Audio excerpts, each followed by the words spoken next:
आज के वक्त का आलमबाग दक्षिणी लखनऊ में बसा एक घनी आबादी वाला इलाका है, जहां बाजार, railway workshop, bus depot, metro station समेत शहर को जीवंत बनाने के सभी साधन मौजूद हैं।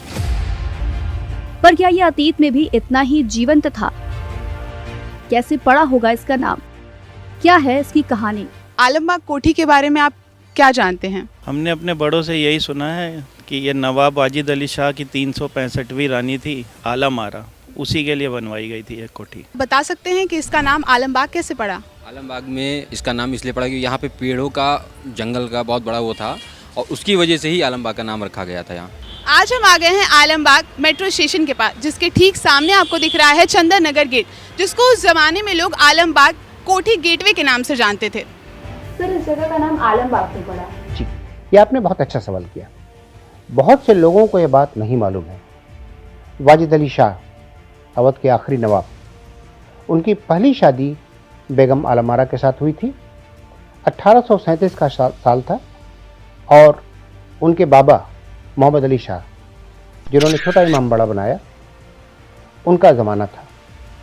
उन्हीं ख़ास बेगम आलम आरा के लिए ये आलमबाग बना और उस आलमबाग में एक बड़ा सा आलमबाग गेट है और उसके अंदर एक आलमबाग कोठी भी है। उस जमाने में कोठी आलम आरा गेटवे के नाम से मशहूर इस प्रवेश द्वार से थोड़ा आगे निकलकर डाकघर के बगल वाले चंदन नगर की ओर लगभग 3 मिनट चलने के बाद आपको आलमबाग कोठी दिखाई देगी। सर, आलमबाग कोठी के बारे में बताएं। जी, आलमबाग कोठी अपने ज़माने में एक बड़ी भव्य इमारत थी। ये कंट्री हाउस की तरह था, जैसे दिलकुशा कोठी है, कोठी बीबियापुर है, उसी तरह की। ये एक 2 मंजिली इमारत है जो यूरोपियन शैली और लखनवी शैली दोनों के नमूने आप इसमें देख सकते हैं।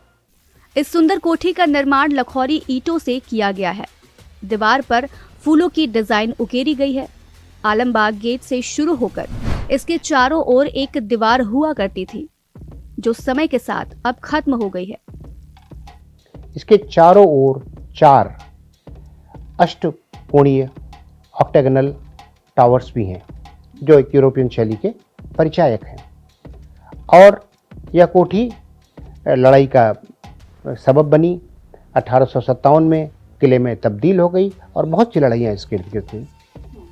चारों ओर बसी घनी बस्ती के बीच आज भी खड़ी यह ऐतिहासिक इमारत अपनी मजबूती को दिखाने के लिए पर्याप्त है।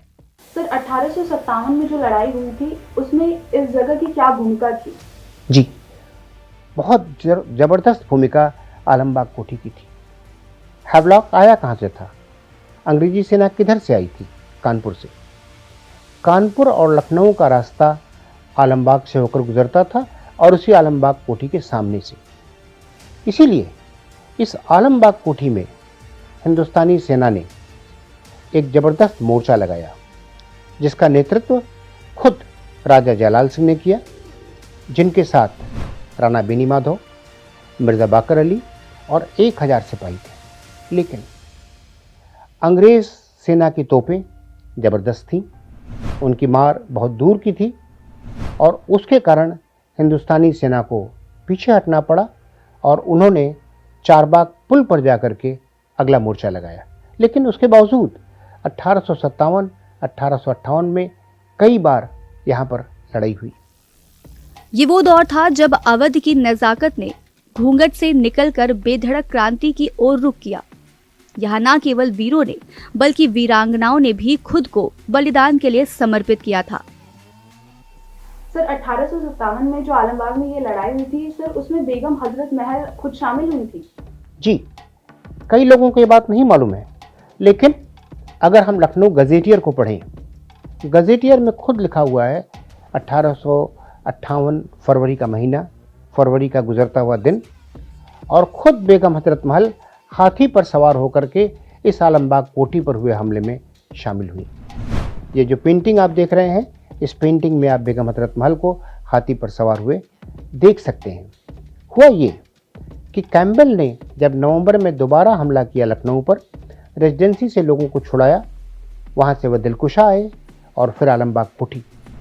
आलमबाग कोठी की जिम्मेदारी उन्होंने आउटरैम को सौंपी। तो एक लंबा अरसा ऐसा रहा, नवंबर से लेकर के मार्च तक का पूरे अवध में सिर्फ आलमबाग कोठी पर यूनियन जैक फहरा रहा था। इसलिए बड़े हमले हुए, बड़ी लड़ाइयाँ हुई इस आलमबाग कोठी को कब्जा करने के लिए। एक मशहूर पेंटिंग भी है 25 दिसंबर क्रिसमस की, वो आप देख सकते हैं। लेकिन चारों ओर आउटरैम ने इतनी शक्तिशाली तोपें लगा रखी थी, जो इस प्लान में साफ साफ दिखता है, जिसके कारण हिंदुस्तानी सेनाएं इस कोठी पर कब्जा करने में सफल नहीं हो पाई। पर क्या पीढ़ियों को ये इतिहास याद है? अब इस भयावह और भारतीय शौर्य के इतिहास का गवाह रहे, आजादी की पहली क्रांति का अहम हिस्सा रहे, आलमबाग किले का अस्तित्व न केवल खतरे में है बल्कि मिट चुका है। ये वीरान है और दिन ब दिन खंडहर में तब्दील हो रहा है।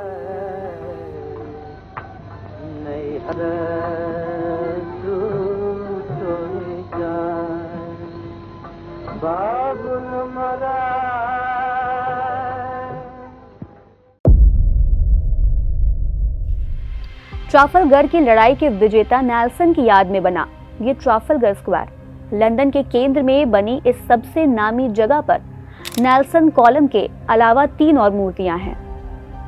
साल 1861 में अनावृत इस कांस्य प्रतिमा के ग्रेनाइट स्तंभ पर उत्कीर्ण है। ये प्रतिमा भारत में 1857 के अभियान के दौरान major general sir Henry Havelock KCB और उनके बहादुर साथियों को समर्पित है। साल 1861 में ही सर हेनरी हैवलॉक के जन्मस्थल सुंदरलैंड के मॉबरे पार्क में भी ऐसी ही एक मूर्ति लगाई गई। वो हैवलॉक जिसके नाम पर न्यूजीलैंड में 2 शहर, सिंगापुर में 1 सड़क, एक एमआरटी स्टेशन, उत्तरी कैरोलिना में 1 शहर, गर्व से उसकी विरासत को संजोकर श्रद्धांजलि दे रहे हैं। कई महाद्वीपों में प्रसिद्ध वही हेनरी हैवलॉक लखनऊ के चंदर नगर में एक साधारण सी कब्र में आराम कर रहा है। लखनऊ में हैवलॉक के नाम को तवज्जो देती हुई हैवलॉक रोड का भी नामो निशान मिट चुका है। आज इसकी जगह सरोजनी नायडू मार्ग ने ले ली है। बस कुछ नाम पट्टिका भूले बिसरे हैवलॉक रोड की पहचान बता देती है।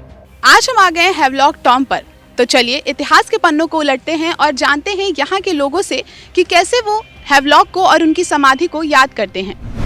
आलमबाग के लोग हैवलॉक को कैसे याद करते हैं?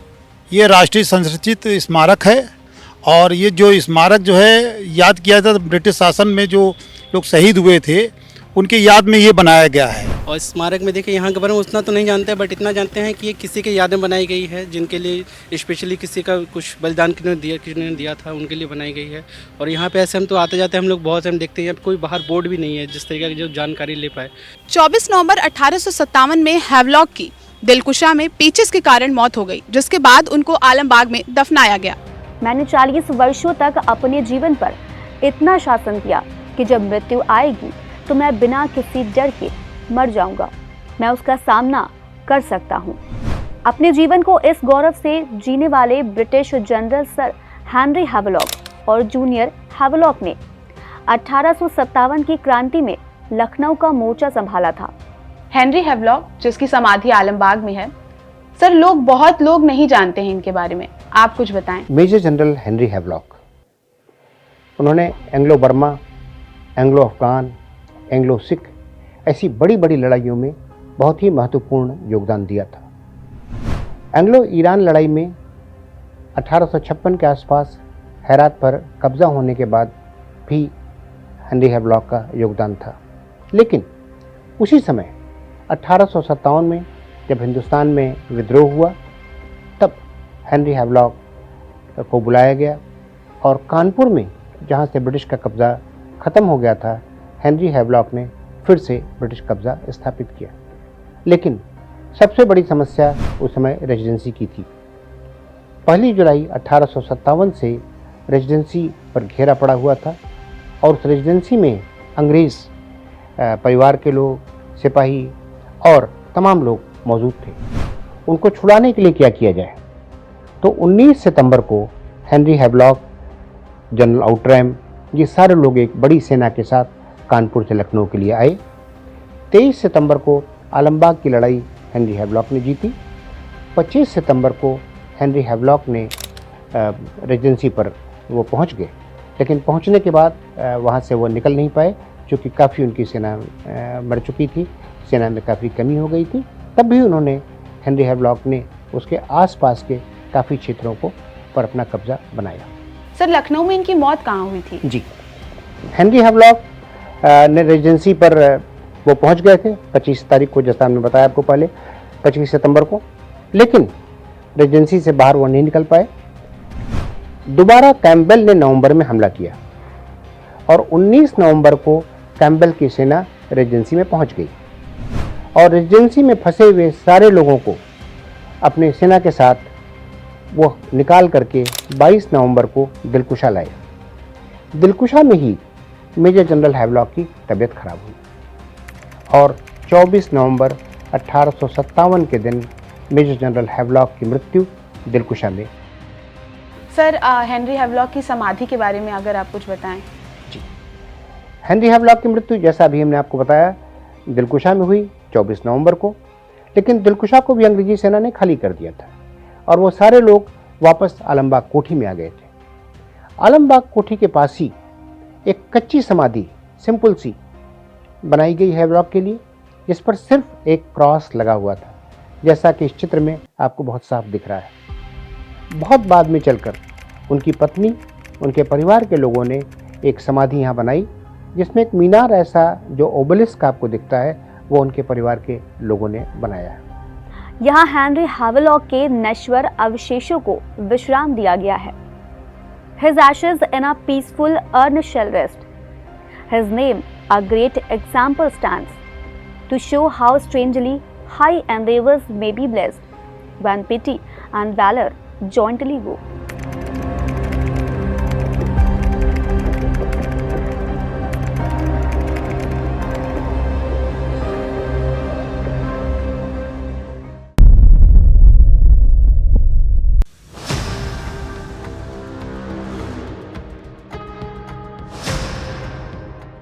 ये है लखनऊ का नाका हिंडोला एरिया।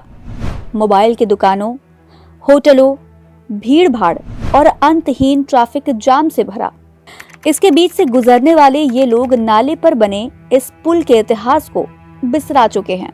शायद ही किसी को याद हो कि 25 सितंबर 1857 को आजादी के रणबांकुरों ने यहाँ कितनी भीषण लड़ाई लड़ी थी। शायद ही किसी को याद हो कि अंग्रेजों की सेना से लखनऊ की रक्षा के लिए कितने हिंदुस्तानियों ने कुर्बानी दी थी।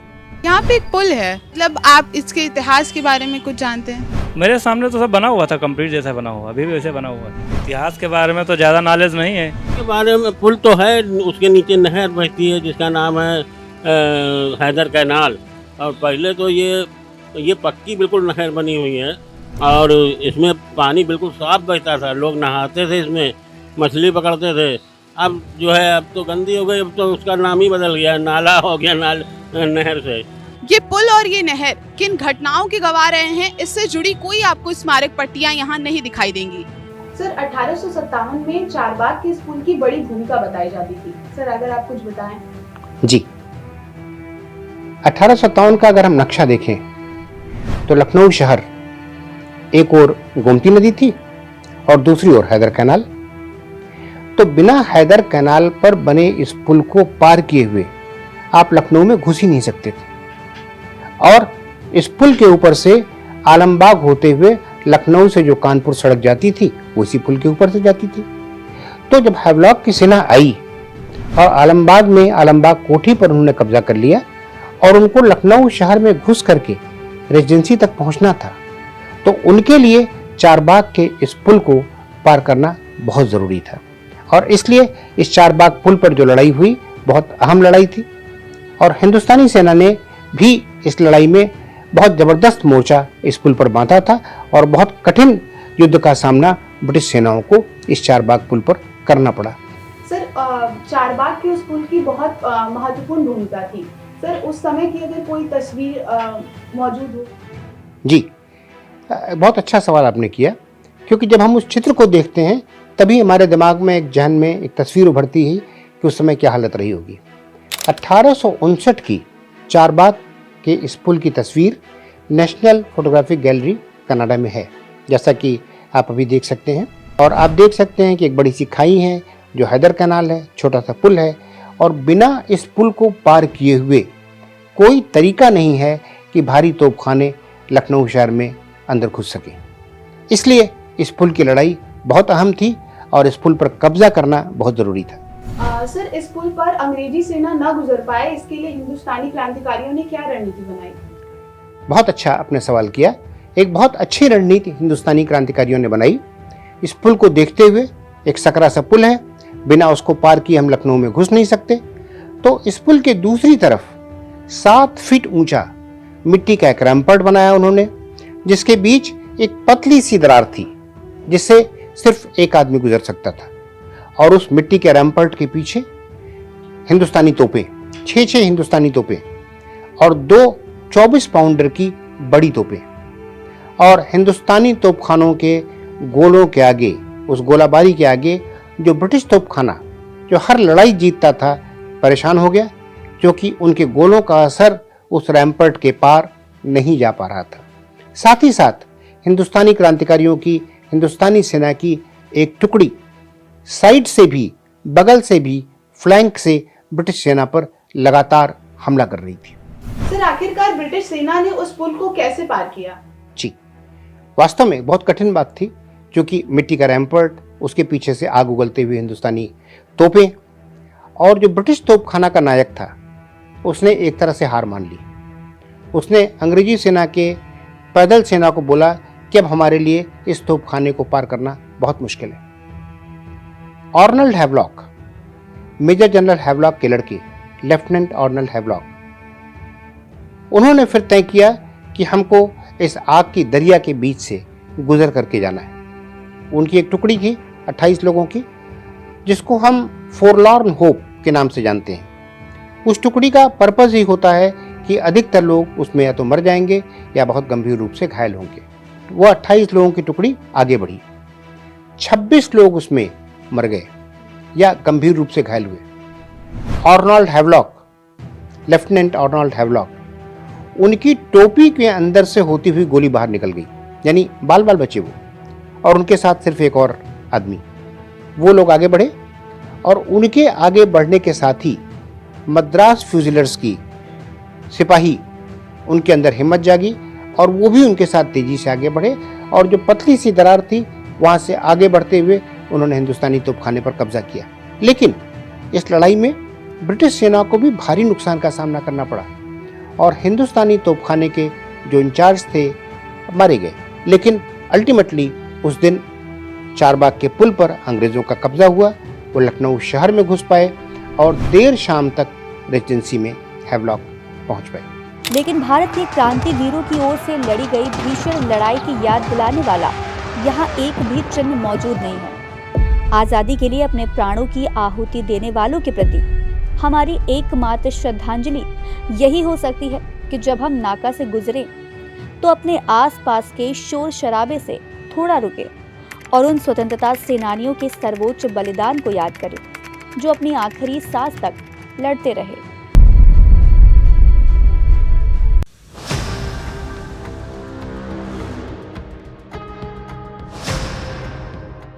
आज़ादी की पहली लड़ाई के नाम से मशहूर 1857 की क्रांति संपूर्ण पूर्वी, उत्तरी और मध्य भारत तक फैली हुई थी।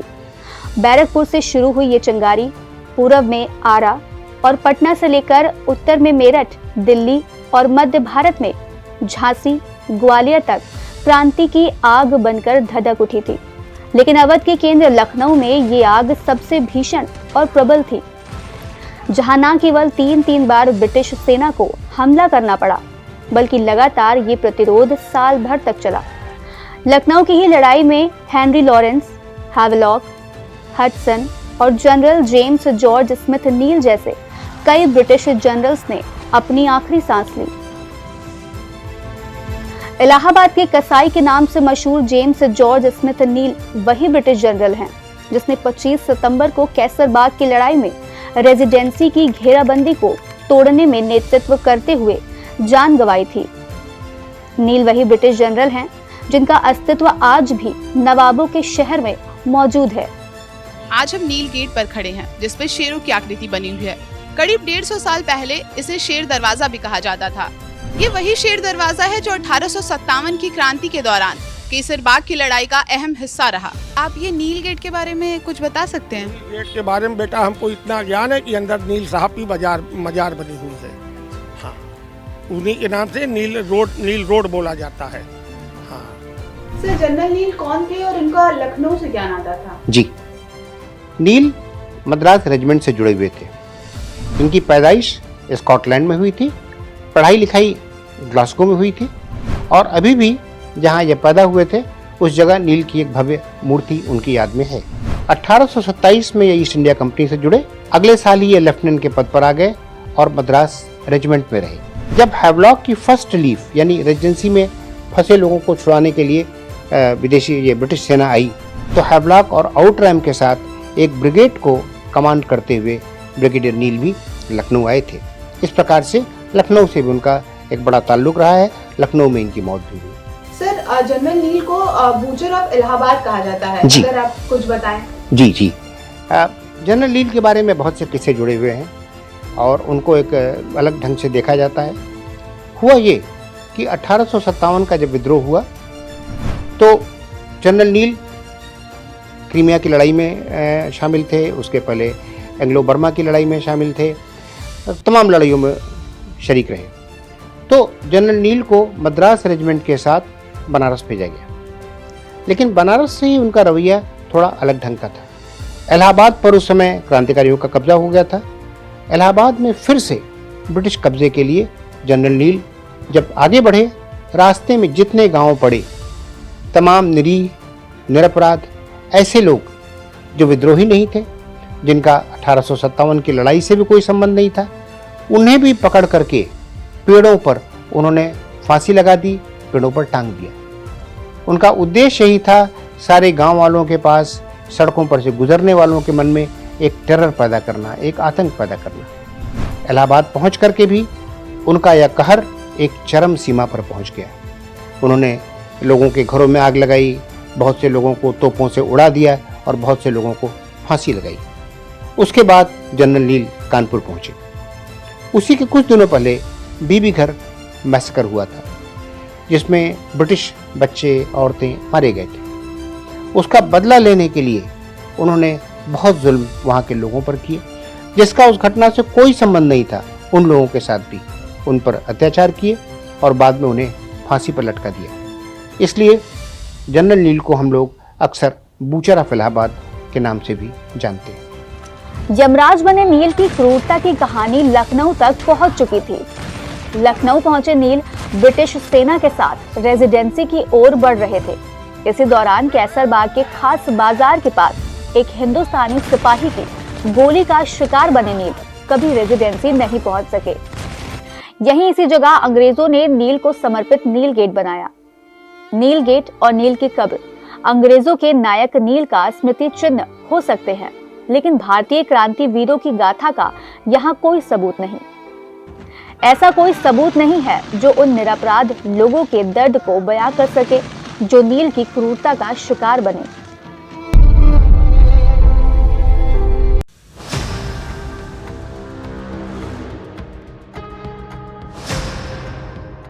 दिलकुशा की खूबसूरती से मुलाकात कैसे की जाए, उस दर्दनाक अतीत पर बात कैसे की जाए। 225 साल पुरानी दिलकुशा कोठी के खंडहर ये बताते हैं कि कितनी सुंदरता से इसे बनाया गया होगा, पर किसने, कब और क्यों बनाया होगा दिलकुशा?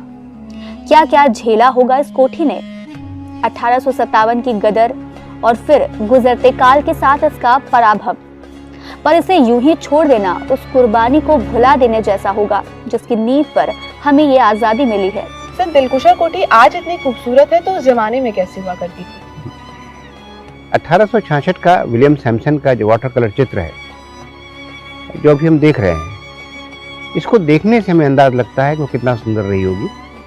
इसका भव्य शिल्प, 4 बड़े बड़े अष्टकोणीय टावर, पीछे बहती गोमती नदी और लमार्टिनियर का विहंगम दृश्य उस सुंदर दृश्य की हमें याद दिलाता है कि 150 से भी ज़्यादा साल पहले दिलकुशा कोठी कैसी लगती रही होगी। सर किसने बनवाई थी दिलकुशा कोठी? दिलकुशा कोठी 6वें नवाब सादत अली खां ने बनवाई और उनके एक मित्र थे गौर उसले, एडीसी थे उनके दोस्त भी थे।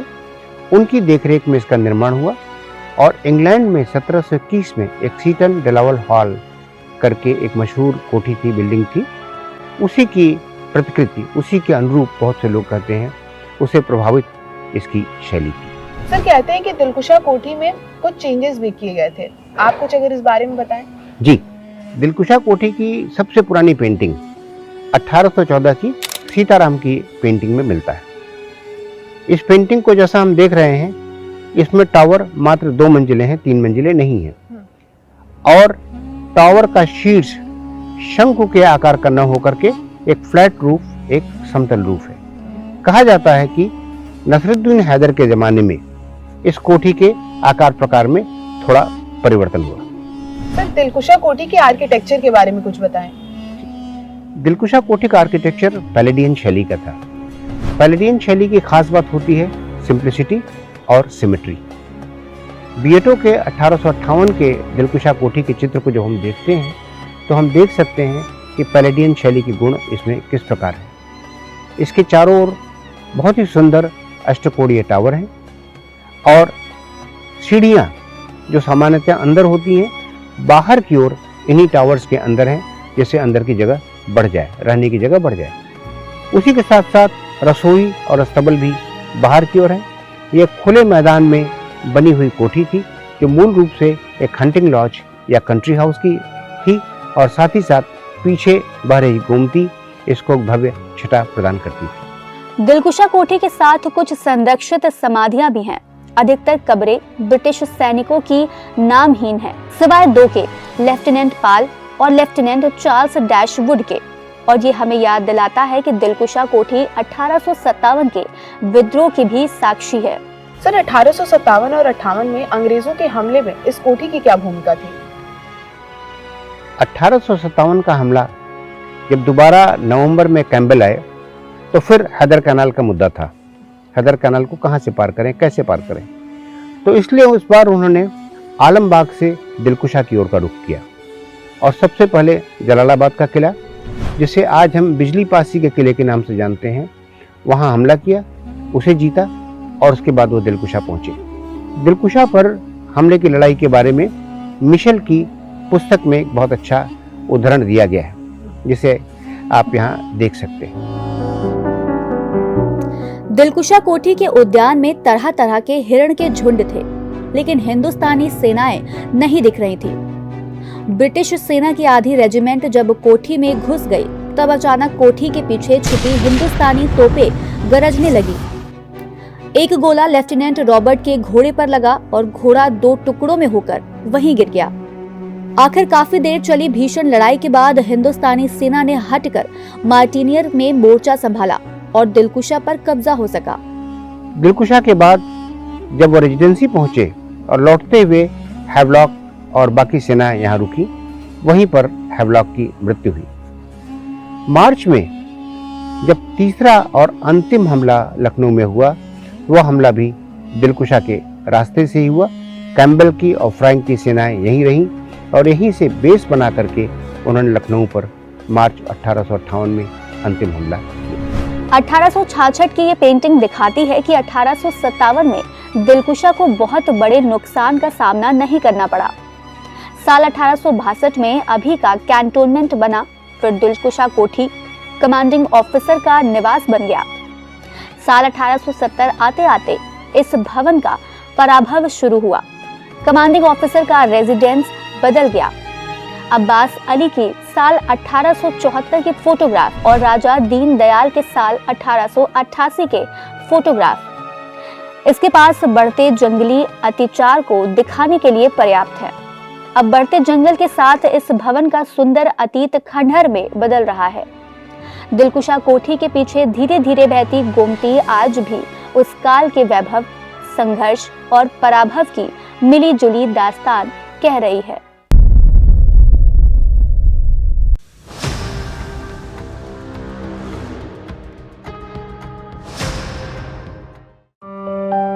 लखनऊ के प्राचीनतम शिक्षण संस्थानों में से एक लखनऊ का लामा टीनियर कॉलेज इंडो फ्रेंच का बेजोड़ नमूना है। 19वीं शताब्दी की शुरुआत में बनी इस बिल्डिंग का मूल नाम कॉन्स्टेंशिया था। 1845 से एक प्रतिष्ठित स्कूल के तौर पर जाना जाने वाला लामा टीनियर 1857 की क्रांति और लखनऊ पर हुए ब्रिटिश हमलों के एक मूक साक्षी के तौर पर आज भी मौजूद है। सर, गोमती के किनारे एक बहुत ही खूबसूरत कॉलेज है जिसको आज लामार्टिनियर कॉलेज के नाम से जाना जाता है। सर, उसके इतिहास के बारे में कुछ बताएं। लामार्टिनियर कॉलेज की स्थापना 1845 में हुई। इसके संस्थापक क्लाडे मार्टिन थे, जिनके बनाए हुए लखनऊ में कई भवन हैं। उनकी मृत्यु फरहद बख्श में 13 सितंबर 1800 को हुई।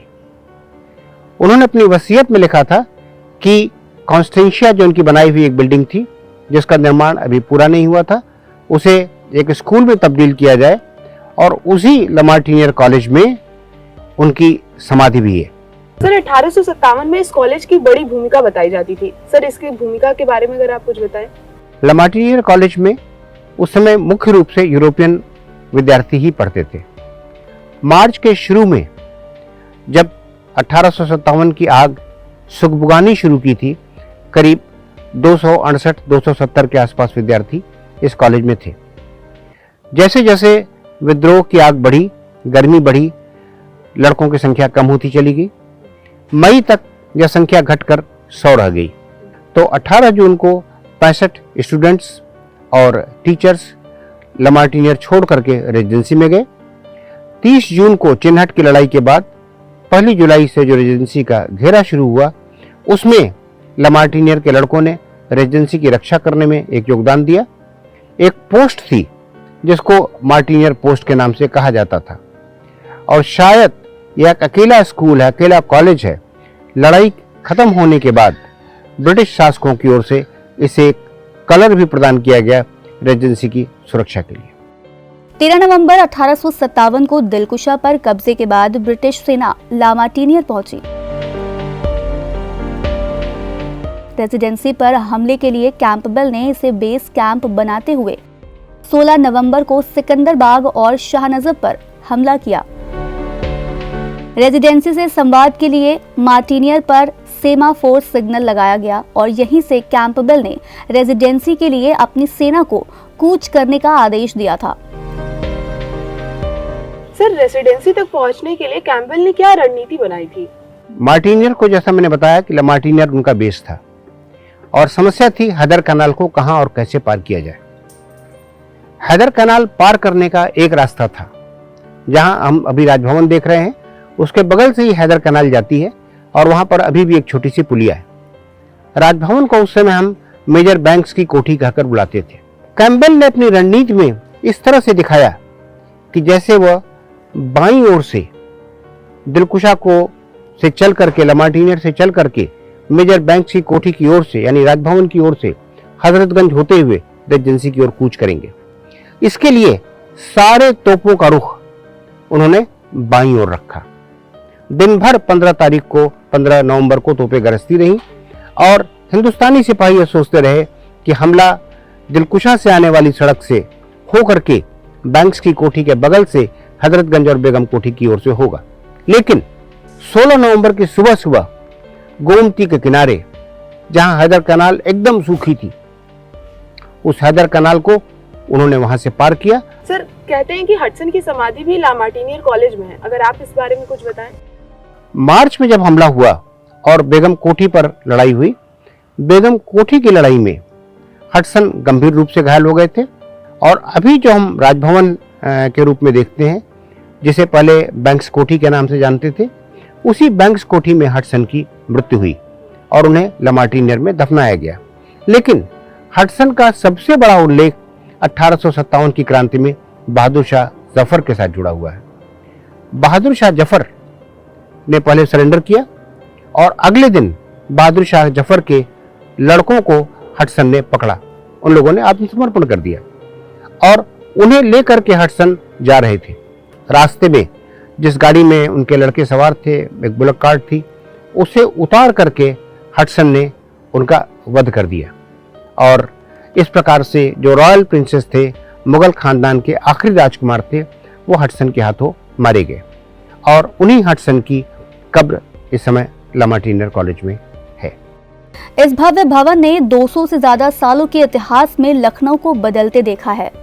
बॉलीवुड की पसंदीदा बिल्डिंगों में से एक लामार्टिनियर के 150 साल पूरे होने पर एक टिकट भी जारी किया गया था। बस यहाँ भी गैर मौजूदगी है तो भारतीय शूरवीरों की गाथा की।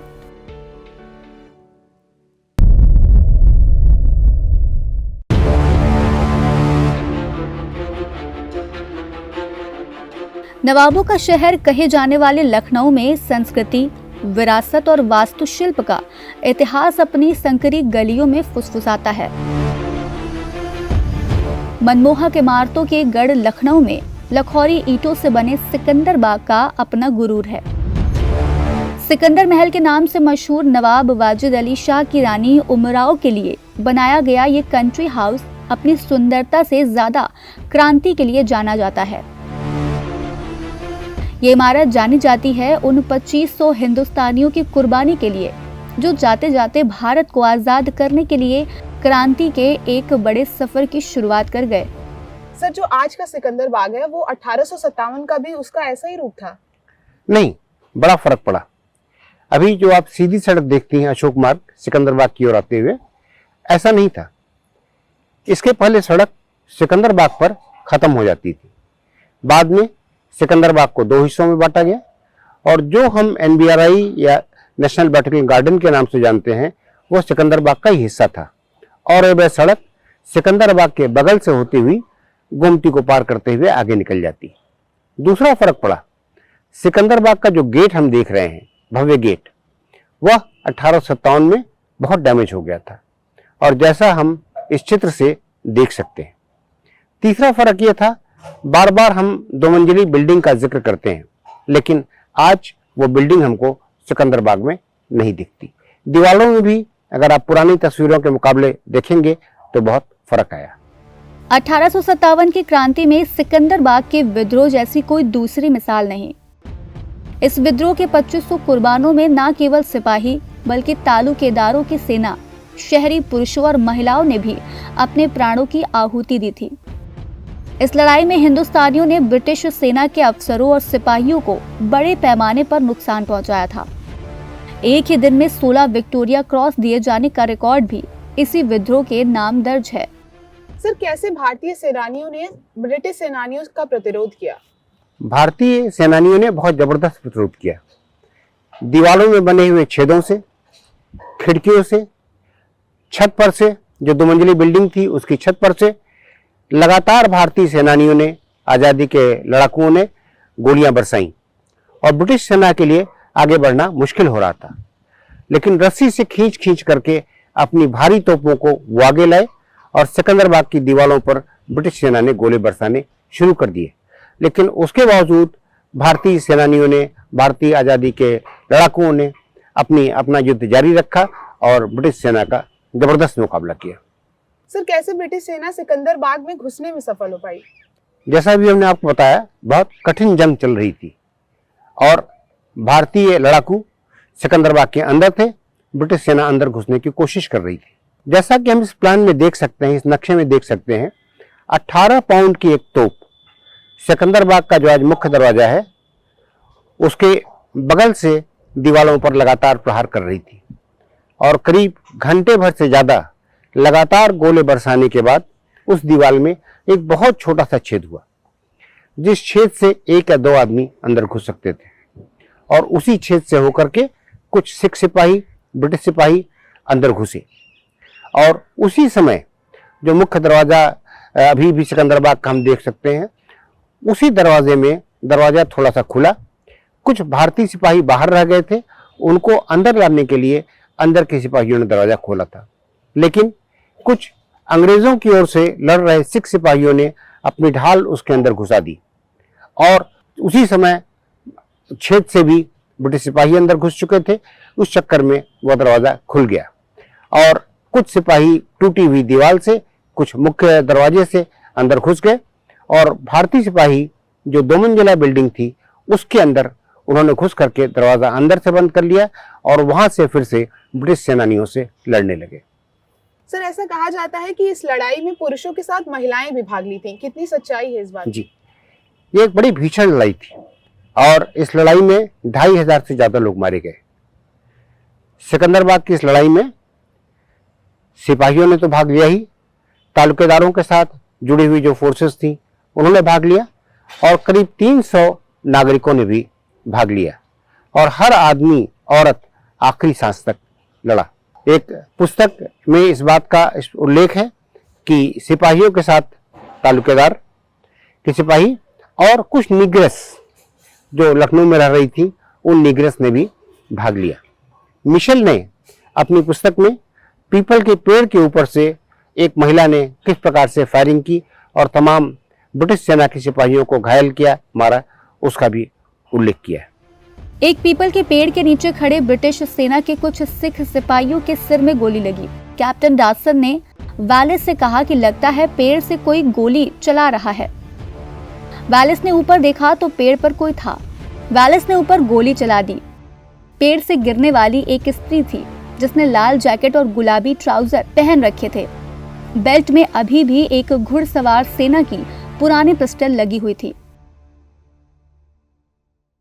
फैलिस बिएटो का 1857 का चित्र बयां करता है कि 1857 के विद्रोह या यूं कहें कि पूरी आजादी की लड़ाई में एक दिन एक जगह प्रतिरोध करते हुए इतने सारे भारतीयों की शहादत का दूसरा कोई और उदाहरण नहीं है।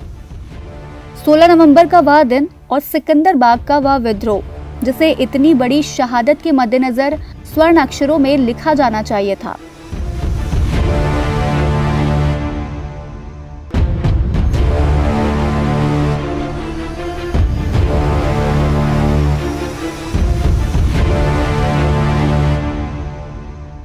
अफसोस आज वहां क्रांति की अद्वितीय गाथा का बखान करने वाली ना कोई हेरिटेज गैलरी है, ना कोई संग्रहालय।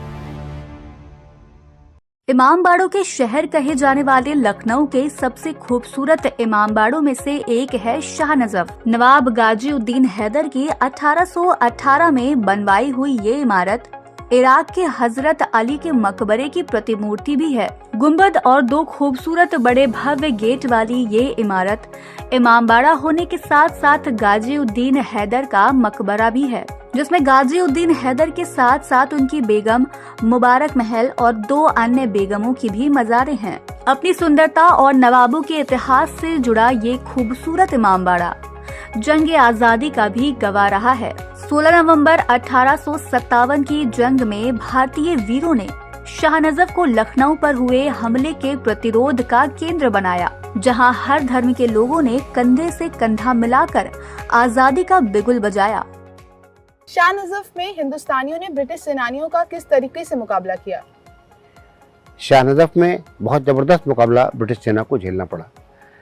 सिकंदराबाद की लड़ाई जीतने के बाद वह आगे बढ़ रहे थे, लेकिन शाह नजफ में जैसा कि मैलिसन ने अपनी पुस्तक म्यूटिनी ऑफ इंडिया 1857 में लिखा है, वह रुक गए और आगे नहीं बढ़ पाए, जैसा कि इस पुस्तक के उदाहरण से हम लोगों को पता चल सकता है। ब्रिटिश सेनाओं के 3 घंटे तक शाह नजफ की ओर भीषण हमले का कोई नतीजा नहीं निकला। उससे भी ज्यादा ब्रिटिश सेना के लिए परेशानी की बात ये थी कि वह जिधर से शाह नजफ पर हमला करने आए थे वह भी पूरी तरह जाम हो गया था। अब तो पीछे हटना भी संभव नहीं था। पील की एक गाड़ी जिस पर रॉकेट थे वह भी नष्ट हो गई थी। तेजी से ब्रिटिश सिपाही मारे जा रहे थे। विलियम पील का चेहरा उदास हो गया था। भारी तोपें भी शाह नजफ की तगड़ी दीवारों का कुछ भी नहीं बिगाड़ पा रही थी। मिडलटन की बैटरी, तिरान बेवी, हाईलैंडर और सिख सिपाही, यहाँ तक कि पील की भारी तोपें भी शाह नजफ को भेदने में असफल थी। क्या भारतीय आजादी के लड़ाकों ने उस समय तीर धनुष का भी प्रयोग किया था? एकदम।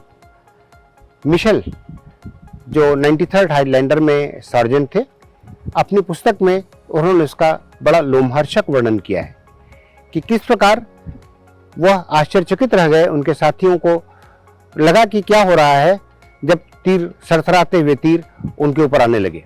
अपनी पुस्तक में उन्होंने इसका बहुत अच्छा वर्णन किया है कि किस प्रकार भारतीय सैनिकों ने बंदूकों की गोलियों के साथ साथ तीर धनुष का भी इस्तेमाल किया और ब्रिटिश सेना को आगे बढ़ने से, शाह नजफ में घुसने से रोक दिया। शाह नजफ की रक्षा करने वाले हिंदुस्तानियों में बहुत से लोग धनुष बाण लिए हुए तीर चला रहे थे। सार्जेंट डेनियल व्हाइट ने जरा सा अपना सिर दीवार के बाहर उठाया कि एक सरसराता हुआ तीर उनकी टोपी में जा घुसा। टोपी के कारण वह बच गए, लेकिन चकित होकर वह चिल्ला पड़े, आज के जमाने में भी धनुष बाण, क्या हम रॉबिन हुड के जमाने में हैं? सर, ब्रिटिश तोपखाने और गोलीबारी के सामने उस समय हिंदुस्तानियों ने कैसे उन्हें शाह नजफ में सामने से जाने से रोका? बहुत अच्छा सवाल पूछा आपने। ब्रिटिश तोपें आग उगल रही थी, शाम ढल रही थी, लेकिन हिंदुस्तानी सिपाहियों का जोश कम नहीं हो रहा था। उनके एक हाथ में तलवार और दूसरे हाथ में जलती मशालें थी। आगे वाली दीवार कुछ टूट रही थी, लेकिन उसके पीछे भी एक दीवार थी जहां भारतीय सैनिक धनुष बाण तीरों से, बंदूकों से गोली चलाकर ब्रिटिश सिपाहियों को रोक रहे थे। लेकिन उसके साथ ही साथ तेल को कपड़ों में भिगो करके जलते हुए उन कपड़ों को ब्रिटिश सिपाहियों पर फेंक रहे थे। यहाँ तक कि उबलता हुआ पानी भी ब्रिटिश सिपाहियों पर डाला जा रहा था और ब्रिटिश सिपाही जिससे आगे बढ़ने से रुक गए थे और शाह नजफ में सामने से घुसना लगभग असंभव सा प्रतीत हो रहा था। सर, उस समय भारतीय सेनानियों ने क्या युद्ध घोष किया था? भारतीय सेनानियों के जोश को उनका युद्ध घोष बढ़ा रहा था। कुछ सिपाही अल्लाह अकबर, दीन दीन के नारे लगा रहे थे और कुछ जय काली माई का युद्ध घोष कर रहे थे और उस जोश के साथ साथ वह ब्रिटिश सेना का लगातार सामना कर रहे थे। उसी बीच कैप्टन पील रॉकेट बैटरी ले आए और रॉकेट से भी शाह नजफ पर हमला किया गया। कई रॉकेट शाह नजफ पर दागे गए, लेकिन यह युद्ध घोष करते हुए भारतीय सिपाही मैदान में बने रहे और शाह नजफ की दीवारों से लड़ते रहे। शाह नजफ में आगे के रास्ते से ब्रिटिश सेना को घुसने से उन्होंने रोक रखा था। सर, जैसा कि अभी आपने बताया कि उस समय शाह नजफ में सामने से जाने से उन्हें रोका गया था, तो फिर कैसे वो अंदर दाखिल हो गए? जी, ये बहुत अच्छा आपने सवाल पूछा।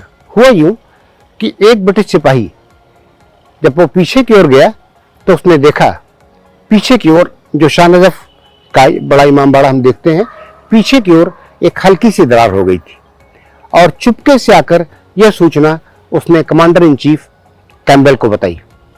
कैम्बेल के निर्देश पर एड्रियन होप के नेतृत्व में 50 लोगों की एक टुकड़ी छुप करके दबे पांव धीरे धीरे जाकर के उस दरार के पास पहुंची। उन्होंने देखा एक एक करके एक एक आदमी वहां घुस सकता है और धीरे धीरे 50 लोगों की वो टुकड़ी अंदर घुस गई। सारी की सारी भारतीय सेना, भारतीय लोग, लड़ने वाले लोग सामने की ओर आए हुए थे ब्रिटिश हमले को रोकने के लिए। जब उन्हें लगा कि वो दोनों ओर से फंस गए हैं, पीछे की ओर से एड्रियन होप की टुकड़ी और सामने से ब्रिटिश तोपें, तो उन्होंने एक स्ट्रेटेजिक रिट्रीट किया। उन्होंने फैसला लिया कि आने वाली लड़ाइयों में लड़ने के लिए हमें अब पीछे हट जाना चाहिए। पीछे उस समय गोमती बहती थी, गोमती की ओर के रास्ते से वह लोग बाहर निकल आए और बहुत से लोगों ने गोमती में सीधे और कूदे और तैरते हुए गोमती से बच करके निकल आए। ब्रिटिश सेना का शाह नजफ पर कब्जा जरूर हुआ, लेकिन बहुत से भारतीय लड़ाकू अगली लड़ाई में लड़ने के लिए बच गए। 16 नवंबर 1857 को शाह नजफ की जंग में 600 से 700 हिंदुस्तानी स्वतंत्रता सेनानियों ने जान गंवाई। इस जंग में हिंदुस्तानी रणबांकुरों ने सीमित संसाधनों के बावजूद कड़ा मुकाबला किया। इसके बाद भी शाह नजफ आज बस एक इमामबाड़े के तौर पर जाना जाता है। ये वही मकबरा है जहां हर दिन लोगों के मेले तो लगते हैं, लेकिन शहीदों के बलिदान को याद करने वाला कोई नहीं जाता। ये वही शाह नजफ है जहां 600 से 700 वीरों की कुर्बानी के इतिहास को भुला दिया गया है। ये वही शाह नजफ है जहां हमारी आज की पीढ़ी को उस बलिदान की याद दिलाने वाला कोई विवरण नहीं है।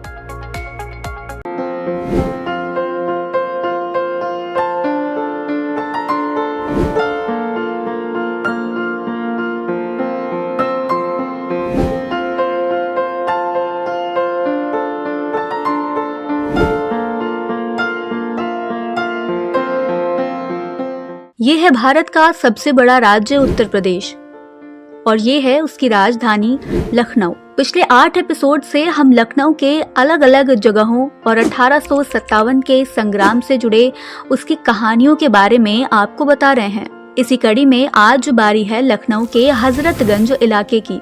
हजरतगंज लखनऊ के सबसे पॉश इलाकों में से एक है।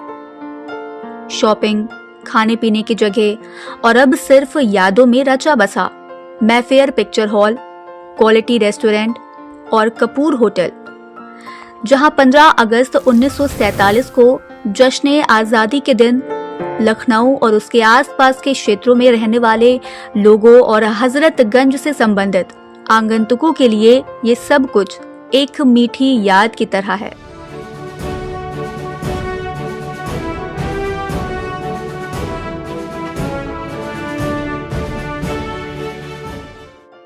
आपके जहन में कभी ये सवाल नहीं आया कि इस जगह का नाम हजरतगंज कैसे पड़ा? हजरतगंज में ये जो गंज है, इसका क्या मतलब है? ये पूरी मार्केट और यहाँ की रौनकें कैसे शुरू हुआ होगा ये सब, जहाँ एक जमाने में यूरोपियन दुकानें हुआ करती थी। तो आइए जानते हैं यहीं के लोगों से। सर, मतलब आपको इस बात की जानकारी है कि हजरतगंज का नाम हजरतगंज क्यों पड़ा? ये उस पर अलग अलग व्यूज़ हैं और थोड़ी कंट्रोवर्सी भी है उस पर। बेसिकली ये ऐसा था कि पहले देखा गया कि ये बना था जब हमारे रूलर्स, शिया रूलर थे लखनऊ में, तो उन्होंने बनाया था, उन्होंने हजरतगंज को इस्टेब्लिश किया था। तो सबसे पहले ये था कि लोगों को लगा कि बेगम हजरत महल थी, तो हजरत नाम वहाँ से आया। पर कहते हैं अगर किसी के नाम से बनता है तो पूरा नाम आना चाहिए।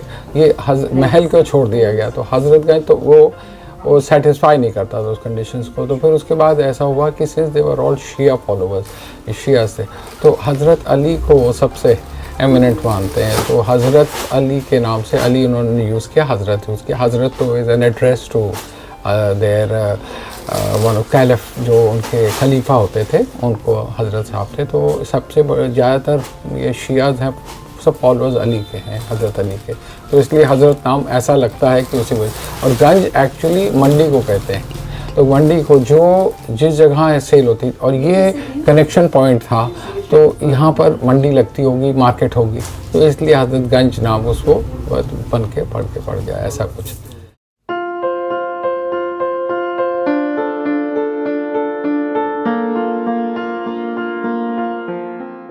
ये बड़ी दिलचस्प कहानी है।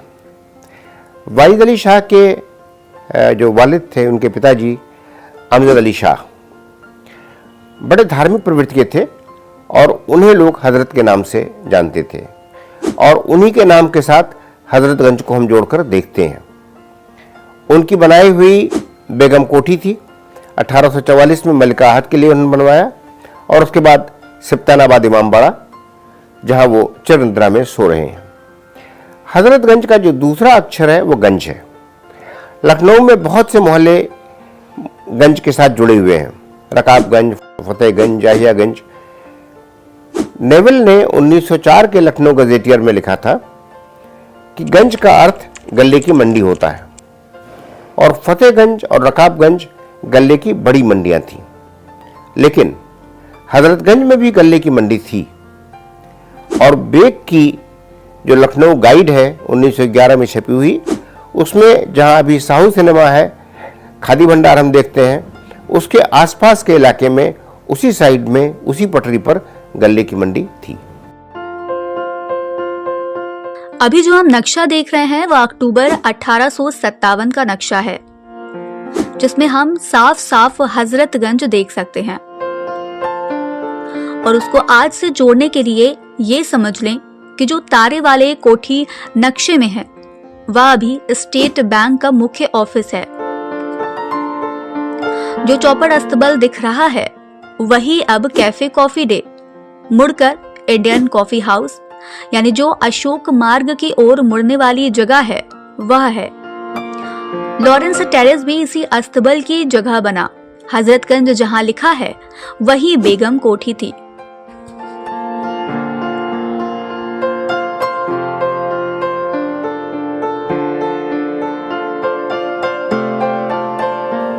बेगम कोठी को अब हम लोग करीब करीब बिसरा चुके हैं, जबकि गंज को हमेशा हम बेगम कोठी से जोड़कर ही देखते हैं। 1844 में बनी यह कोठी असल में कोठी नहीं थी, बल्कि ढेर सारी कोठियाँ थीं। मलिका आहत के लिए जो मुख्य रानी थीं, वाजिद अली शाह की जो माँ थीं मलिका केशवर, उनके लिए यह कोठी बनी थी। यह भवन इंडो फ्रेंच स्टाइल का था, तिमंजिला भवन था और इसी के नाम पर इसको हम लोग बेगम कोठी के नाम से जानते थे। हजरतगंज तो जनपद के बिना अधूरा है, तो क्या जनपद का हजरतगंज से कुछ ताल्लुक रहा होगा? और इस चमक धमक वाली बाजार का 1857 की जंग से क्या नाता रहा होगा? क्या बेगम कोठी जो अब जनपद बन चुका है, वहां भी आजादी की पहली लड़ाई लड़ी गई होगी? 1858 का जो अंग्रेजों का हमला था वो उन्होंने पूरी ताकत से किया और वो अकेले नहीं थे, उनके साथ नेपाल के राणा खुद राणा जंग बहादुर और गोरखा सेनाएं थीं। और इस बार भारतीय विद्रोहियों को, आज़ादी के लड़ाकों को पीछे हटना पड़ा। यह लड़ाई मार्च 1858 में हुई, जिसकी सबसे महत्वपूर्ण लड़ाई बेगम कोठी में 11 मार्च 1858 को हुई थी। इस लड़ाई में बेगम कोठी की तमाम कोठियों में भारतीय सिपाहियों ने रह करके उनको आगे नहीं बढ़ने दिया, उनको रोके रखे। और एक सबसे महत्वपूर्ण घटना इस लड़ाई की थी हडसन की मृत्यु। हडसन को हम जानते हैं बहादुर शाह जफर के लड़के राजकुमार, उनको हडसन ने पकड़ा और निहत्थे उनको निर्वस्त्र कराया और निर्वस्त्र करा करके उन्हें मार दिया। इसलिए उन्हें हडसन को हम हत्यारा हडसन भी कहते हैं। लेकिन उस हडसन को मारा गया बेगम कोठी में। बेगम कोठी की लड़ाई में हडसन घायल हुए और जहां अभी राजभवन है उसको हम उस जमाने में बैंक्स हाउस कहते थे, वहां वो ले जाए गए। वहां हडसन की मृत्यु हुई और बाद में उन्हें लमार्टिनियर में दफनाया गया। अंग्रेजों के कब्जे के बाद क्या हुआ बेगम कोठी का? कहां गई ये शानदार इमारत? बेगम कोठी अब नहीं रही।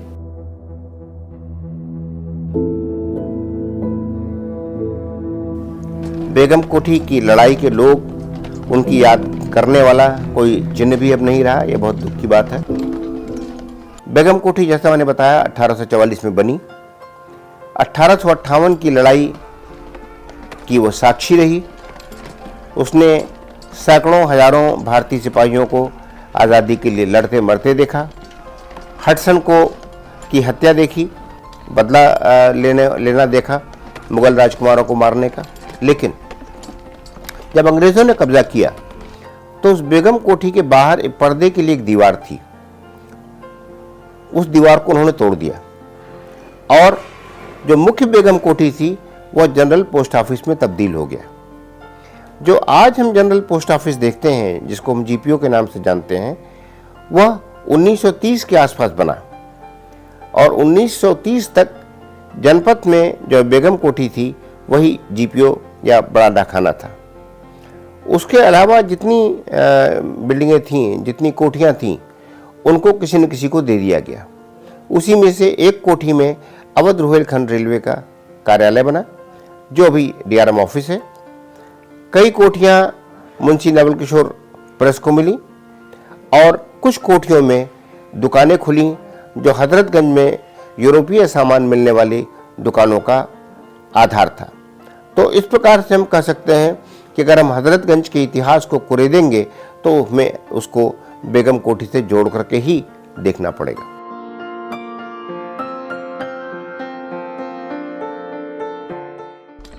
लखनऊ की आखिरी बड़ी लड़ाई अंग्रेजों के खिलाफ बेगम कोठी में ही हुई, जहां लखनऊ के लड़ाकुओं ने बहादुर शाह जफर के लड़कों के हत्यारे हडसन को मार कर बदला ले लिया और वहां आज जनपथ मार्केट है। लेकिन ना तो कोई बेगम कोठी का निशान है, ना उस लड़ाई का कोई स्मृति चिन्ह, ना उन पर अमर शहीदों को याद दिलाने वाला कोई निशान।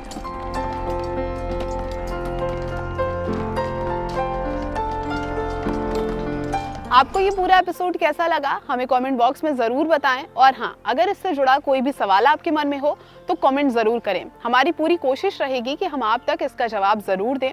हम फिर हाजिर होंगे बागी अवध के इस सीरीज़ के नेक्स्ट एपिसोड के साथ। जो कि जुड़ा है लखनऊ के भयानक बर्बर लूट की घटना से। तब तक देखते रहिए और करते रहिए बातें यूपी की।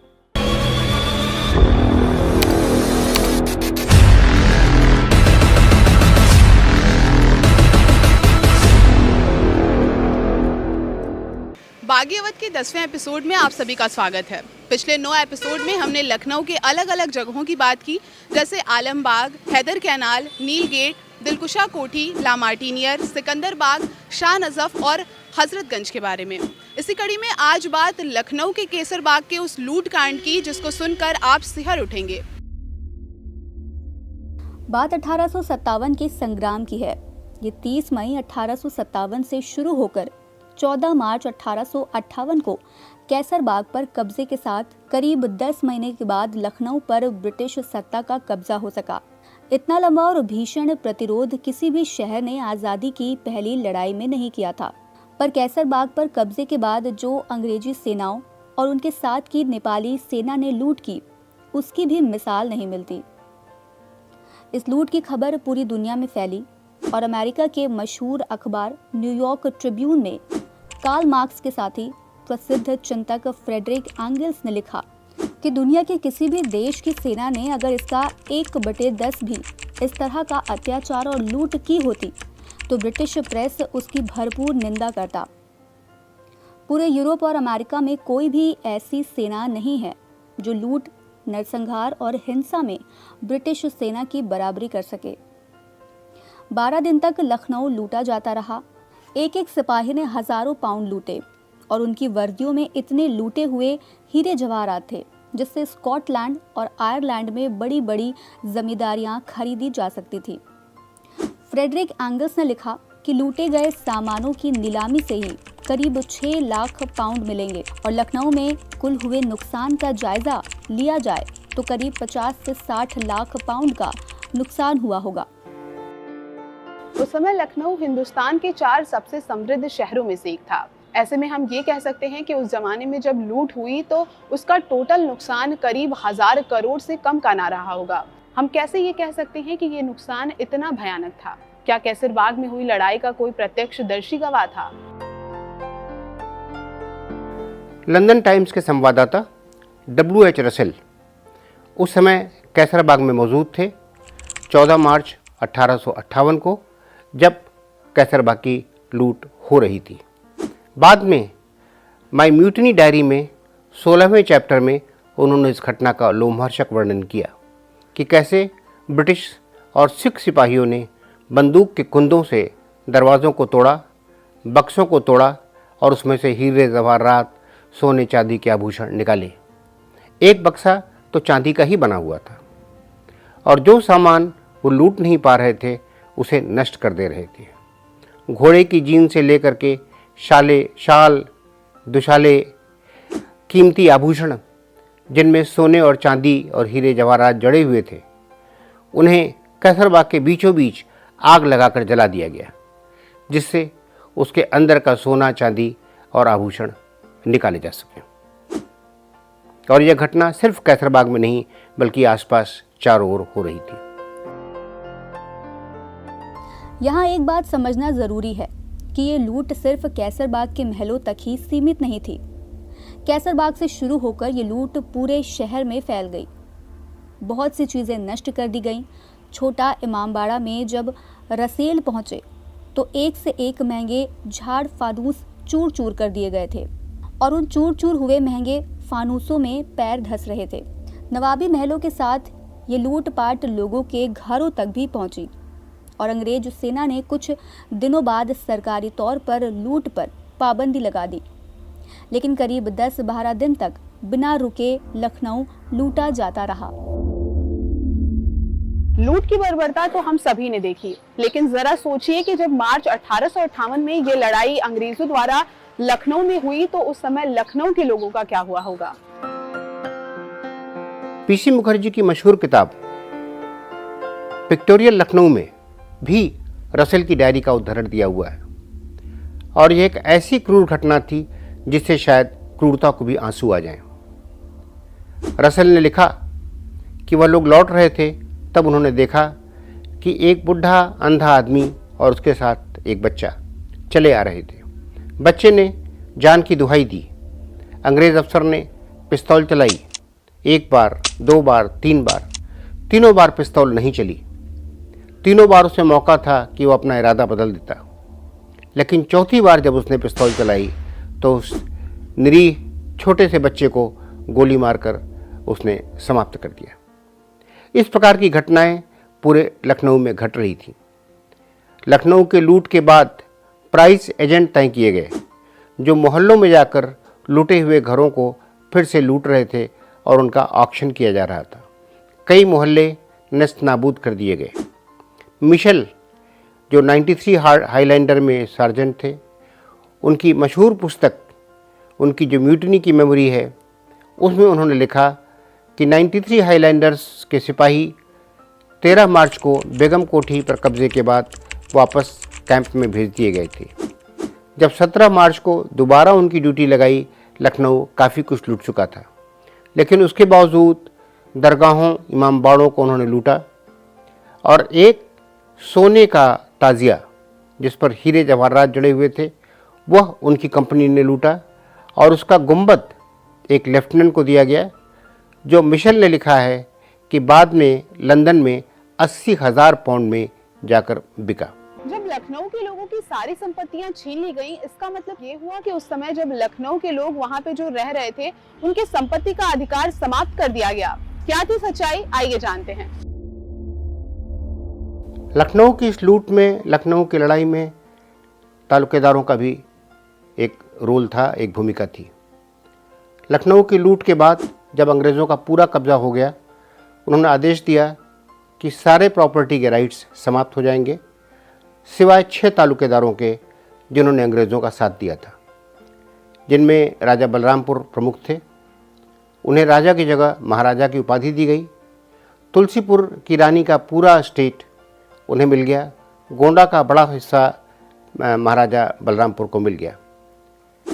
लेकिन बाद में उन्हें लगा कि बिना तालुकेदारों के शायद अवध पर शासन करना मुश्किल है, तो जो भी जिसे हम लाल बारादरी कहते हैं, लॉर्ड कैनिंग ने 1859 में वहाँ एक दरबार किया और फिर से 177 तालुकेदारों को सनद दी गई और उनके हेरिटरी प्रॉपर्टी राइट्स स्वीकार किए गए।